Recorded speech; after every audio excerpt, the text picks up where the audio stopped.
আসসালামু আলাইকুম, কেমন আছেন সবাই? কি করতেছো নাইম? মশামারি। ও মা, সে খাবার নিয়ে বসছে। কি খাচ্ছ আজকে দুপুরবেলা? বলো দেখি। কেন দেখা যায় না? দেখা যায়, বলো তাও। একটা লেগ পিস, দুটো কাবাব, আর হচ্ছে দুটো পেঁয়াজ, আর হচ্ছে পোলাও। গাইস, আজকে আমার স্বামী দুপুরবেলা পোলাও খাচ্ছে, একটা মুরগির লেগ পিস নিছে, আর তাকে দুটা কাবাব ভেজে দিছি আর পেঁয়াজ কেটে দিছি।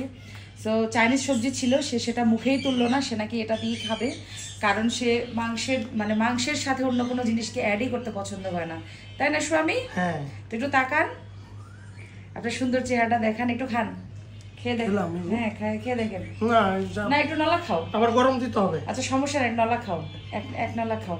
দেখেন, আপনাদেরকে দেখায় আমার স্বামী কিভাবে মজ্জা করে। আরে বাবা, ফার্স্টে কাবাব ধরিচ্ছে, ঠিক আছে, ফার্স্টে কাবাব ধরিচ্ছে, কি মাখিনি।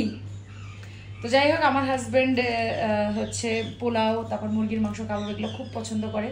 তো কাবাবের ব্যাটার আমি কালকেই বানিয়ে রাখছিলাম, আজকে জাস্ট সে ব্লেন্ডারে ব্লেন্ড করে তারপর হচ্ছে মানে সকালবেলা আমাকে 5টা ভেজে দিছে, আর দুপুরবেলা আমি তাকে 2টা ভেজে দিলাম। তো যাই হোক, এখন আর ডিস্টার্ব না করি, আমার স্বামীটাকে একটু শান্তি করে খাইতে দিই, তাই না স্বামী? তো সবাইকে টাটা দিয়ে দাও। আল্লাহ হাফেজ, আসসালামু আলাইকুম ওয়া রাহমাতুল্লাহি ওয়া বারাকাতুহু, জাযাকাল্লাহু খাইরান।